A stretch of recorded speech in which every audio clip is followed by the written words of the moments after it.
Today is May 3rd, 2013.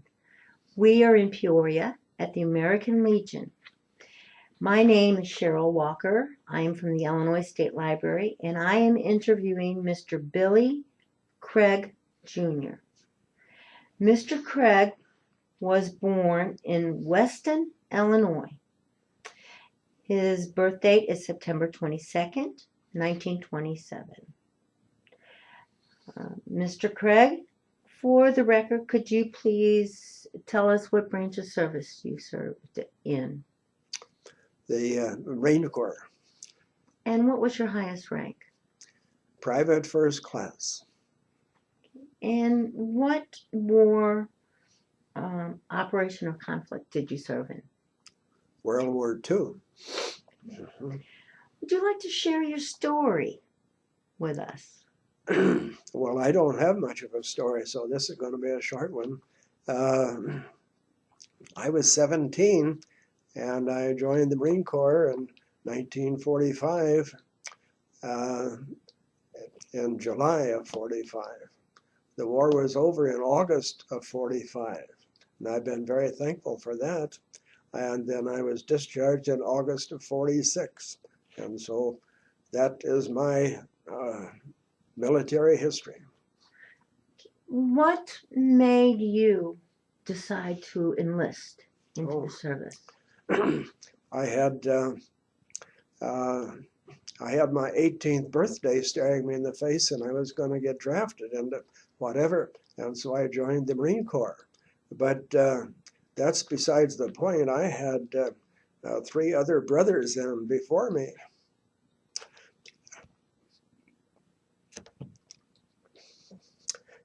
And one of them was in the Marine Corps and 2 in the Army.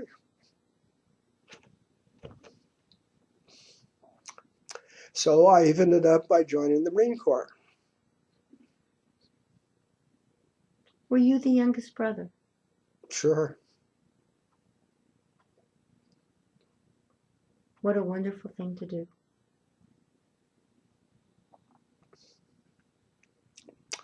Good old 17 years old.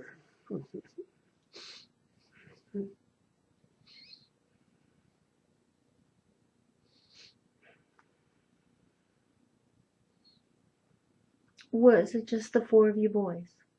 I'm sorry? Was it just the 4 of you boys In my family? in your family? Oh, no, I come from 10 children in my family. So were the rest girls? 4 of them were, and 2 other brothers were, one was more old and one died when he was a baby. So I'm the last one. Yeah. So you chose the Marine Corps, and where did you enlist at? Well, I believe that you would say Chicago. I really, in my opinion, I enlisted here in Peoria and then was sworn in Chicago. And from Chicago down to good old Parris Island, South Carolina. And what was your duties? Well, after boot camp, I moved up to Camp Lejeune in North Carolina, and I was probably attached to the headquarters company of that base, and did nothing. There would be work to be done one day, and there would be something else the next day. I was a drill instructor for some women Marines there that were still at Camp Lejeune. They were in their basic training, and I did that for a few days, and I worked in a mess hall. I was a baker. My records say that I was a cook, but I don't believe that I cooked anything. I was a baker. I was that was my bailiwick, and And so I was at a mess hall quite a bit there. And the headquarters was right close to the front gate of the camp. And so it was pretty nice. And those barracks at Camp Lejeune were mighty nice. They were nice brick barracks compared to Paris Island, which was a camp from World War One, and they had not improved any from World War One to World War Two down there at Paris Island. So what were those barracks like? Were they Quonset huts?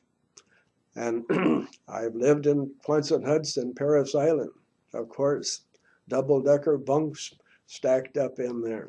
And but at Camp Lejeune, like I say, those barracks were nice. Now, before my time there was a tent city at Camp Lejeune. Run out of barracks, and so they put up these fine tents for troops. But I never enjoyed that privilege of sleeping in the tents there. You say that you did drill sergeant for some of the women Marines Just because they were there. because they were there. Yeah. And you did that for a couple of weeks. What was that experience like? For a 17-year-old so-and-so, it was really quite an experience. That's the way I like to remember it.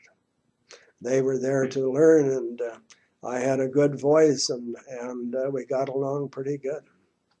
Did they have to march like the men did? Amen. Yes. Yeah. No difference. No difference. And did they have to, you think back in World War II that, in my experience with interviewing, the women always said, well, we didn't do much. Well, that's not really true. They did. They did not have weapons, and so their marching was strictly them, not doing the manual of arms or whatever there, and so that was different. As far as packs on their backs or whatever, I don't recall that they did that. I don't recall that, but it was just they were just there to go through boot camp and become indoctrinated in the military. That's all. But you as a drill sergeant required them to do just what they were supposed to be doing. That's right. March this way and march that way, and double time back to your barracks or what the heck ever here. Did you have to go in and say, rise up and get them up before the sunshine? As I recall, we were not permitted to go into their barracks. There was a woman, a sergeant, and otherwise there to make sure that they were up and out, ready to go, and that worked out good. Yeah. Okay, so you did that for 2 weeks, but just because you were there, and then you say that on your paperwork it said that you were a cook or a baker, but you really didn't ever cook. Well, that's my opinion, and those mess halls on that base, they were big, and I suppose you got lost as who was making eggs or who was making coffee, who was making biscuits or whatever. Somebody got the work done, and that's the way I remember it. I remember my story is about making peach cobbler. We always put a piece of dough on the bottom of those little sheet pans or whatever. Once upon a time, This is a once upon a time story. I ran out of dough. Instead of making more dough, I improvised. I got toilet paper and spread on the bottom, covered it with a little bit of flour and sugar. Worked just fine. Worked just fine. Honest story. And you proceeded to make the peach cobbler. Put the peaches on there and put the dough on top. Looked beautiful. Beautiful looking cobblers. Sure. And you served it. Never had a complaint. Never had a complaint. Did you eat in the mess hall? I probably ate a piece of that peach cobbler. I don't remember that, but I probably ate a piece of that cobbler. Yes. That's a great story. You'll eat whatever is there if you're hungry. Oh, you bet. Yes. Most usually everything was good to eat, but sometimes it left a little bit to be desired. So that's where the baker comes in. That's it. Yes. And I let's say enjoyed being a baker there, better than being outside cutting grass or what the heck ever. And so pretty good life there. But I chose not to stay in. Of course, somebody hollered and said, "Well, you better re-enlist here." And being 17 or 18 at that time, why, that was tempting. But my discharge shows that I really did go down to Cuba. That's famous Guantanamo Bay. Was a beautiful spot down there, really.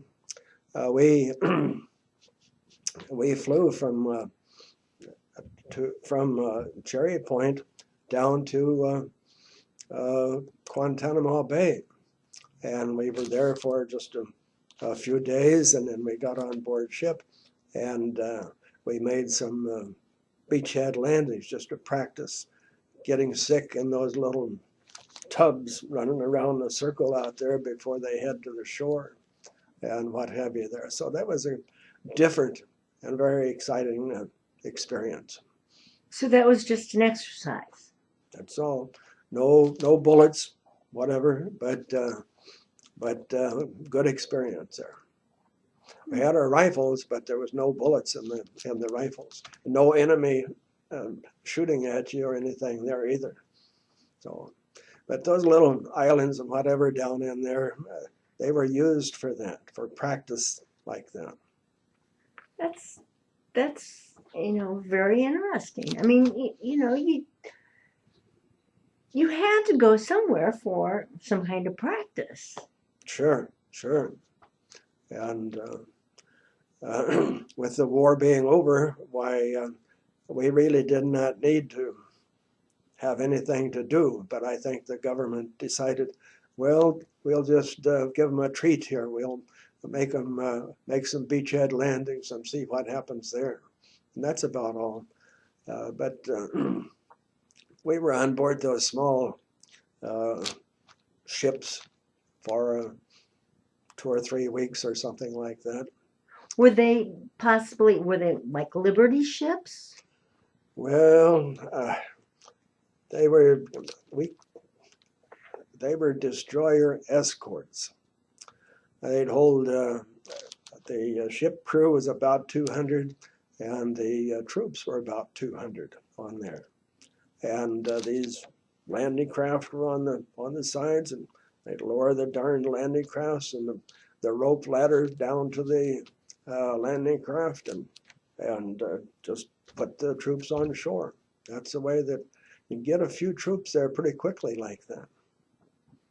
And so that was the thought, and I'm just sure that still works today there, that when you hear about, well, we need a few troops down there, they can do that pretty quickly. Not a big troop transport ship, but a few, and that's enough.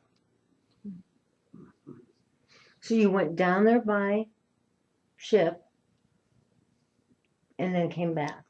And we went from Cherry Point, North Carolina, and that's real close to Camp Lejeune. And we got on board an airplane, good old C-47s, and flew down to Guantanamo Bay and landed there and bivouacked out here along the darned runway of the airport for a few days, and then got on board these destroyer escorts and made some beachhead landings. Ended up in Brooklyn, New York shipyards for a few days, and then back down to the East Coast and got off board ship and went back to Camp Lejeune again. So just like a summer vacation. Yes. Interesting.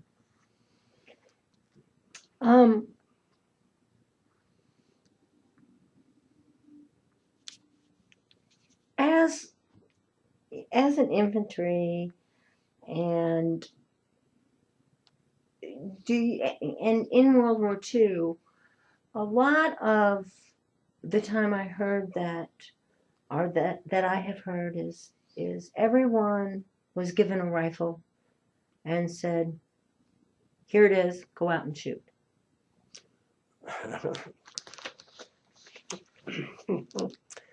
Well, yes, every Marine learns to shoot a rifle, and he learns other things about that rifle, and that's his weapon. And then later on, I suppose, you could be trained in other weapons, but you always have that rifle. And it gets heavy, whatever, but it's still your weapon, and you better take good care of it. Yes, they before the war ended in August, we were there 3 or 4 weeks or whatever, and that training was not so much with the rifle, but it was learning to fight, learning to swim, learning other things, like it would be close quarter combat, because I remember those old drill instructors at that time were saying, you got to learn to swim or you're going to drown. You got to learn to fight or you're not.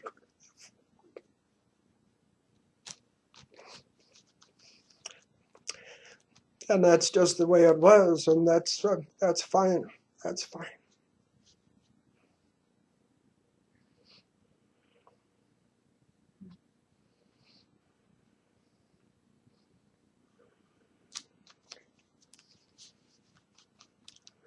When you were discharged from the service,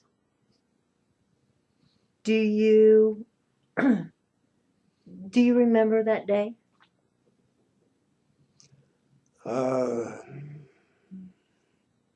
Probably not. I know that I come home on the train and with my sea bag, what the heck ever, and from the depot, train depot in Bloomington, why I walked to the city bus line and got on the city bus and went home. And I had not finished high school when I enlisted, whatever. So I went back to high school and for my senior year and got a high school diploma there, and I was very glad to do that. And after I come over to Peoria here and went to work at Caterpillar, why I started their 2-year machine shop course and learned that I needed some algebra to go along with the trigonometry and everything else that they were trying to teach us there, besides running a machine. And so I went to night school in Woodruff High School here in Peoria for a semester, what the heck ever. My years in high school, freshman through junior, I just did not learn very much because I was just sure that the war was coming, or the war was there, and I was going to be part of it. That's all. But my senior year, I really realized that I needed to learn more there, and so that's what I tried to do. So you somewhat needed that break to grow up. Amen. Mm-hmm. Do you, if a young boy or woman came to you and said, and maybe you have a grandchild, or maybe you don't, maybe you have nieces or nephews, or A lot of them, a lot of nieces and nephews. and maybe they would come to you, or maybe you have a neighbor, and someone would come to you and say, I'm thinking of joining the service. How would you respond to them? Oh, I would say definitely. I would say definitely. For a period of time, a year, or probably 2 years at the most, whatever. Uh, it's not going to kill you. It'll make a difference, whether it's a male or a female. Each of us should get some of that training. That's important. And looking around here today, it is much more important. If you sit at home and fiddle with that darn computer all day with games or whatever, you're going to go crazy. I just really believe that. I think those kids that grow up doing that, they end up sickly, very, very sickly. And we don't need sickly people. We need stronger people, much stronger people. So, yes, and I had, I think 17 nephews in the military. From Korea, Vietnam, and these Gulf War things. Why, my family's been heavily involved there. I lost one nephew over in Vietnam, and so my family is very much varied in that regard. Mm-hmm. Do you feel that our children today are learning about our U.S. history involved in the war, or the conflicts, the way they should be? Do you think we should be telling them more, sharing more things with them? Yes, I definitely think that that's the way to go. Our history books, of course, they don't have everything in them. When they speak about or study about wars, it's a few pages at the most of this or that. And so they need to know that things are pretty rough during the war. Sugar rationing, coffee rationing, and what the heck ever back home. Gasoline rationing, everything is cut down to the bone. And that's not in those our history books. Not taught at all, and that's bad. The history books are really not fully explaining who won the war or who started the war. We get blamed for a lot of things there that we should not get blamed for, but that's the way the ball bounces as far as our schools are concerned, and therefore I believe that these school kids need a year, 6 months at the least, I suppose, military training to know that freedom is not free, period.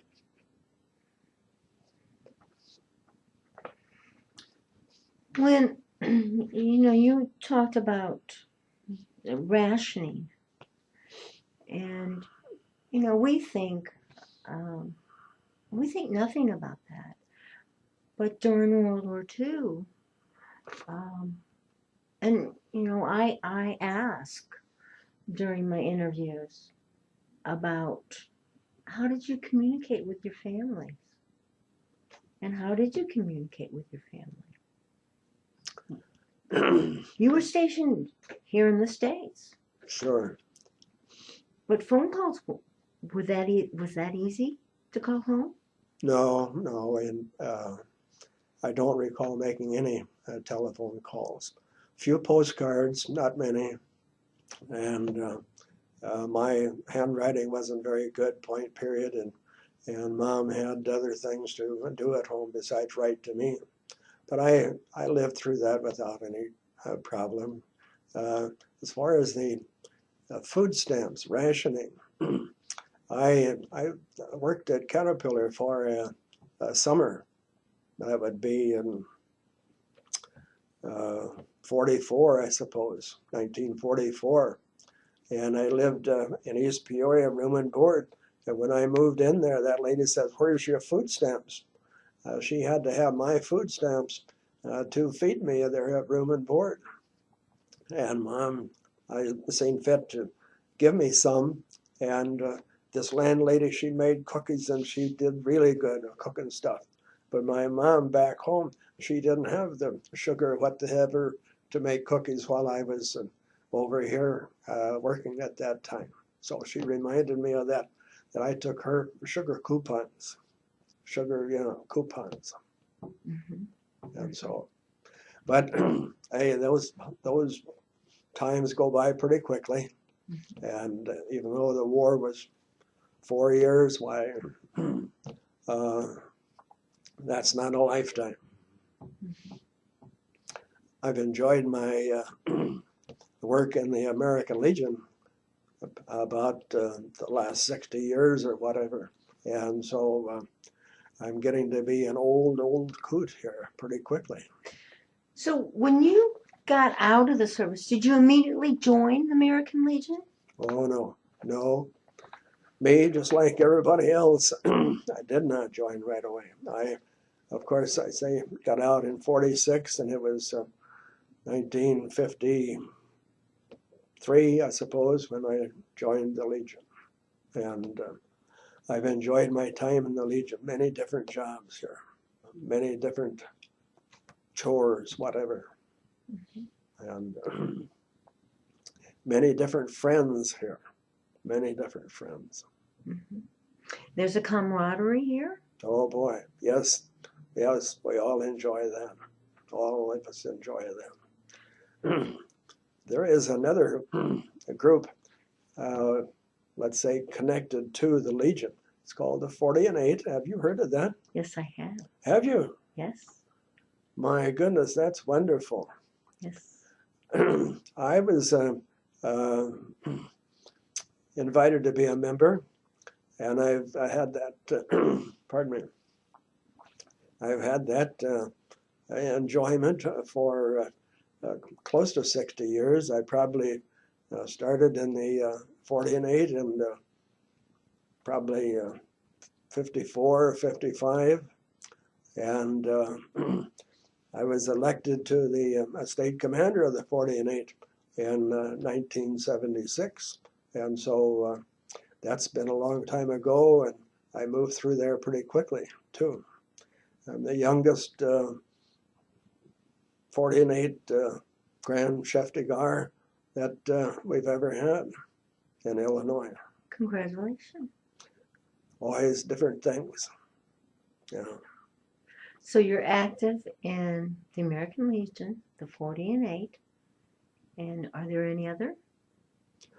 Oh, I have a membership card for the Knights of Columbus, but I've just been neglectful there and not attending very many meetings all of these years. But I've been a member there for more than 60 years. And I've enjoyed my church, St. Mary's Cathedral.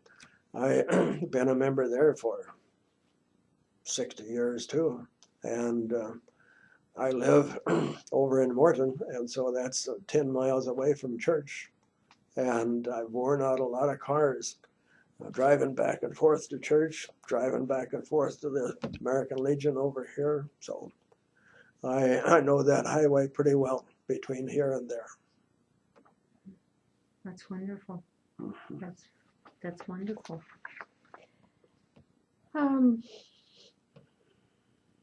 Do you go to any reunions?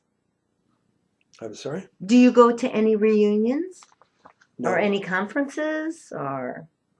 Oh, I've gone to a lot of conventions for the Legion. And last, August, I guess, I went to the Legion National Convention over in Indianapolis. And it's been quite a long time since I had been to a national convention. But I remember years ago going to the Legion National Convention down in Jacksonville, Florida. And I remember going down there, I think it was Jacksonville, probably a year later, as a delegate from the 40 and 8. And I've met a lot of people over the years in that regard. And the 40 and 8 has a portion between national and state that's called, in our area, it's called the Great Lakes area. I was elected the president there in probably 1982 or 83, something like that. And so made a lot of different friends there between these states that are around the Great Lakes, from here to New York, through Pennsylvania and Ohio and Indiana and Illinois. So a lot of friends. I'm the oldest living Great Lakes president that's still alive here. So they never see me anymore. I really don't get to those Great Lakes promenades just because of the sheer fact that I'm getting old. I'm having half a dozen birthdays every year. And so I'm getting old, and I like to drive my car, but I don't like to drive it too far. It's 130 miles from here up to Joliet. I drove my car up there for a few days last weekend and enjoyed a state meeting up there. And those interstate highways there, they're full of cars and trucks and more trucks there. And people are on the move and trying to make a living, or whatever you want to say. But there I enjoyed those friendships from a long time there at that state meeting in Joliet. You remember those kind of friends, really. Mm-hmm. Yes. I've attended a lot of meetings, state meetings, and while working at Caterpillar, I've driven from home 150 miles to a meeting at night, come back home, go to work the next day. But that's been a long time ago now. I did that. So good experiences. That's right. That's right. Is there anything else you'd like to share, Mr. Greg? Oh, probably not. I just think that ought to be enough, really. Well, I would like to thank you for serving our country and serving our country well. Thank you very much. And I would also like to thank you for sharing your story and giving me the time today that you've allowed me. You're welcome. You're welcome.